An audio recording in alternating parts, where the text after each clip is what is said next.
بسم اللہ الرحمن الرحیم۔ بسم اللہ الرحمن الرحیم۔ السلام علیکم مزید طلبہ کرام، امید ہے آپ حضرات خیریت سے ہوں گے۔ آج ہمارا صحیح مسلم کا سبق نمبر 399 ہے، جس کا عنوان ہے باب النہی من اکل سوما او بصلا ان یحضر المسجد۔ آگے بڑھنے سے پہلے خلاصہ جات کو ایک نظر دیکھ لیں۔ سبق میں ہم نے اس کی عبارت، حدیث کا ترجمہ، چند تشریحی نکات ذکر کیے تھے۔ آج کے سبق میں ہم اسی سلسلے کو آگے بڑھاتے ہیں۔ اس حدیث پاک میں حضرت عمر فاروق رضی اللہ عنہ کے خواب کا تذکرہ ہوا ہے، جس میں انہوں نے دیکھا تھا کہ ایک مرغ نے انہیں 3 چونچیں ماری۔ اب اس خواب کے پورے ہونے کی مدت کے بارے میں راوی جویریہ بن قدامہ کی روایت سے یہ صراحت ملتی ہے کہ یہ خواب بیان کرنے کے بعد ابھی اگلا جمعہ بھی نہیں آیا تھا کہ آپ پر وہ قاتلانہ حملہ ہو گیا، یعنی خواب اور شہادت کے درمیان صرف چند ہی دنوں کا فاصلہ تھا۔ اسی طرح امام ابن سعد کی طبقات میں سعید ابن ابی ہلال کی طریق سے نقل ہوا ہے کہ جب سیدنا عمر فاروق رضی اللہ عنہ نے یہ خواب دیکھا تو اس کا تذکرہ جلیل القدر صحابیہ حضرت اسماء بنت عمیس رضی اللہ عنہ سے کیا گیا، جو خوابوں کی تعبیر میں بہت ماہر تھیں۔ انہوں نے خواب سنتے ہی فوری طور پر یہ تعبیر دی تھی کہ آپ کو عجم میں سے کوئی مرد شہید کرے گا۔ اس کے بعد فرمایا وَإِنَّ أَقْوَامًا يَأْمُرُونَنِي، اور کچھ لوگ مجھے مشورہ دے رہے ہیں کہ میں اپنے بعد کسی کو خلیفہ نامزد کر دوں۔ شارحین فرماتے ہیں کہ بظاہر یہ گفتگو اس وقت کی ہے جب ابھی ابو لؤلؤ مجوسی نے آپ پر حملہ نہیں کیا تھا، اور قوی امکان یہ ہے کہ جب مسلمانوں نے حضرت عمر فاروق رضی اللہ عنہ کی وہ دعا سنی جس میں انہوں نے وفات اور شہادت کی طلب کا اظہار کیا تھا، تو صحابہ کرام کو یہ فکر لاحق ہوئی کہ آپ کے بعد نظام خلافت کیسے چلے گا۔ چنانچہ انہوں نے آپ پر جانشینی کے لیے دباؤ ڈالنا شروع کر دیا۔ اس کے بعد فرمایا وَإِنَّ اللَّهَ لَمْ يَكُنْ لِيُضِيعَ، اور یقیناً اللہ تعالیٰ اپنے دین کو کبھی ضائع نہیں کرے گا۔ اس اہم جملے پر گفتگو کرتے ہوئے علامہ ابئی فرماتے ہیں کہ دین اسلام کی حفاظت کا یہ وعدہ اس لیے سچا ہے کیونکہ یہ بات احادیث متواترہ سے ثابت ہو چکی ہے کہ یہ دین قیامت تک قائم رہے گا،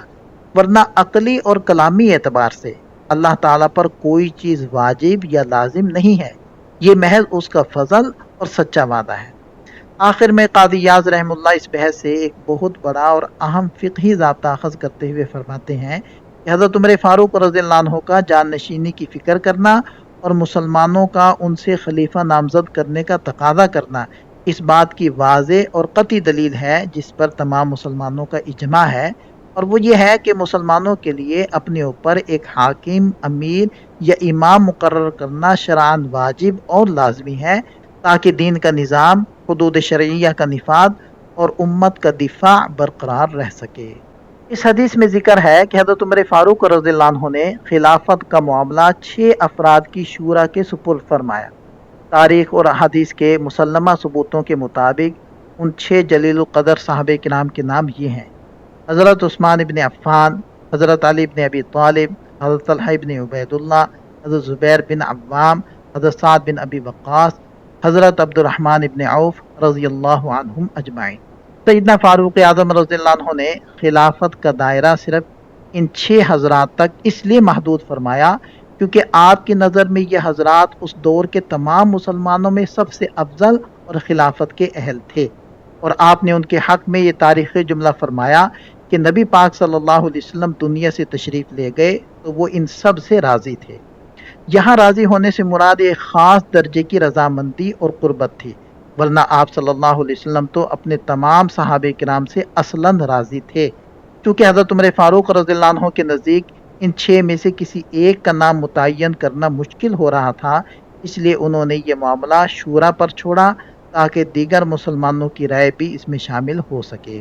یہاں ایک علمی سوال پیدا ہوتا ہے کہ عشرہ مبشرہ میں سے باقی حضرات اس شورا میں کیوں شامل نہیں تھے؟ حافظ ابن حجر رحمہ اللہ اس کا جواب دیتے ہوئے فرماتے ہیں کہ اس میں کوئی الجھن نہیں ہے، کیونکہ ان 10 میں سے حضرت ابوبکر صدیق رضی اللہ عنہ اور خود حضرت عمر فاروق رضی اللہ عنہ تو دنیا سے رخصت ہو رہے تھے، اور حضرت ابو عبیدہ بن جراح رضی اللہ عنہ اس واقعے سے پہلے ہی طاعون امواس میں وفات پا چکے تھے۔ باقی بچے 10ویں صحابی حضرت سعید ابن زید رضی اللہ عنہ،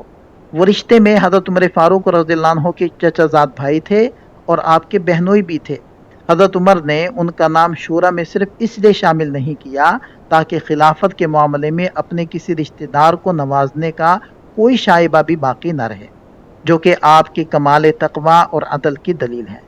مورخ امام مدائنی رحمہ اللہ نے اپنی اسانید کے ساتھ صراحت کی ہے کہ حضرت عمر فاروق رضی اللہ عنہ نے خود اعتراف فرمایا کہ سعید ابن زید رضی اللہ عنہ بھی ان لوگوں میں شامل ہیں جن سے نبی پاک صلی اللہ علیہ وسلم راضی تھے، مگر صرف رشتہ داری کی وجہ سے انہیں الگ رکھا اور فرمایا مجھے تمہارے ان حکومتی امور میں کوئی ذاتی دلچسپی نہیں ہے کہ میں اپنے کسی رشتہ دار کو اس کی ترغیب دوں۔ روایت میں آتا ہے کہ سیدنا عمر فاروق رضی اللہ عنہ نے کمال تعصب سے فرمایا